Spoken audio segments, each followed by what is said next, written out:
Welcome everybody to Service Drive Revolution. This is your Friday drive-by. We'll be doing these every week. Russo was concerned that people might think drive-by would promote drive-by shootings. It has nothing to do with that. It's just a little motivational thing on Friday to help your Friday be a little more fun and take you through the weekend so you're ready to go on Monday when we upload the next edition of the full episode of Service Drive Revolutions. It's something motivational and fun that we'll do. I got approached by AutoSuccess Magazine because they heard about the service manager competition and me giving away a Jeep to a service manager, and they wanted to be a part of it, and they're very supportive and fun, and I thank them for that. And they also, in the process, said, hey, would you write articles for us? Now, I've done this before. I did it for Fixed Ops Magazine years ago and never really got a lot of feedback, but you know, the way I write and what I do is a little bit different. So they're open to it. They'll let me write what I want, which is, you know, makes it worth it for me. So in the upcoming edition of AutoSuccess, I have an article in there called The 7 Lessons I Have Learned from Crying Employees. Please support them. Make sure you get the episode when it comes in the mail and give them lots of love. But I wanted to read this to you, this article, and hopefully it'll motivate you, but also it's a little fun and entertaining, I think you will find. So here we go. 7 lessons I've learned from crying employees. Leadership lessons come flying in like arrows when you're 18 and 2 weeks into being a lot manager. Emily was 20, hardworking, cute, and authentic in a way that resonates from the inside out. A little dumpy and disorganized, but never late. She drove the second shuttle for me while on her summer break from college. I borrowed my service manager's office that was in the middle of the ride-up area, but seemed like as private as a basement. From her happy, naive disposition, she clearly had no idea what was coming as she sat down. I closed both the doors, then sat behind the desk. If given the chance to place a wager on the upcoming events, she might have just as easily bet on getting a raise over getting fired. She cried. A lot. I had no clue what to do. My instinct in that moment was to give her a hug while the back of my mind screamed, are you joking? Seriously, you crashed 2 shuttle vans and 1 customer car in a week. I never know what to do when employees cry. I've heard others say no crying in baseball or the classic buck up sport. It's my kryptonite, but it also makes me feel a little manipulated. Lesson number 1, no matter how bad someone's performance, they never expect to get fired. Lesson number 2, there's no system for dealing with crying. Last year, I had a service manager from the Midwest in my office for a boot camp.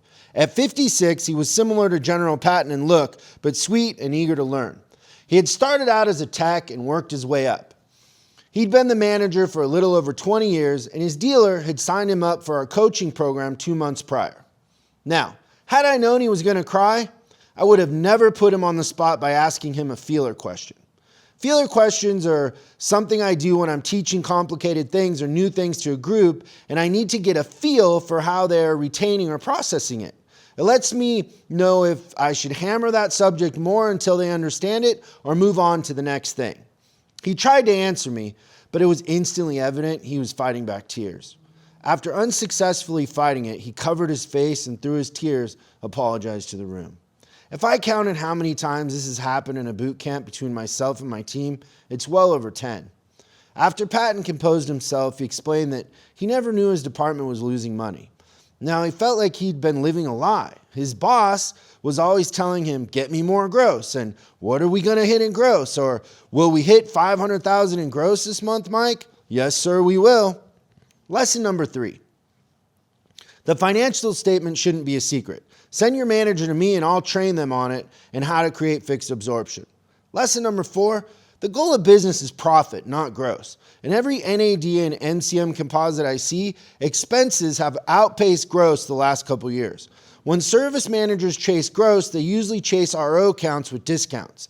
It's a recipe for higher losses or lower net to gross 100% of the time. Lesson number 5, high fixed absorption is driven by fixed profit, not fixed gross. Lesson number 6, you can rarely cut yourself into profitability. You have to know how to sell more per customer. And lesson number 7, I'm 47 and I still don't have a mechanism for handling employees crying. Now here's a clip from next week's SDR. Let's just talk about the things as an advisor we can control. So can we control how we answer the phone? Yes. Can we answer the phone with a good attitude or a bad attitude? Can we be in a hurry or take our time? Can we show empathy or not care? We can. When a customer comes in, can we let the customer wander around and wonder where to go and who's gonna help them? Or can we run out to a car and welcome, how are you doing today? And connect with them and ask them about their kids and their work or whatever it is that matters and really genuinely make friends with the customer. Do we control that as advisors? Yep. We do. Now, as advisors, can we follow up with customers beyond what they expect? Could we call them before they call us? Yeah, Do we control that or somebody else? Well, where I work at is what they're going to start with, but The phones don't work? 100% you can control it. Okay, so if we have a working phone, we can follow up, we could email, text, whatever, we could follow up with customers and exceed their expectations, right? Could we be better than any other advisor that's ever helped them? Could we greet them, follow up, check history, care about them? Could we treat them? Now I know this is crazy, it's crazy. I've been accused of being crazy before. Could we treat them like family? Yes. So we control that. We're not victims.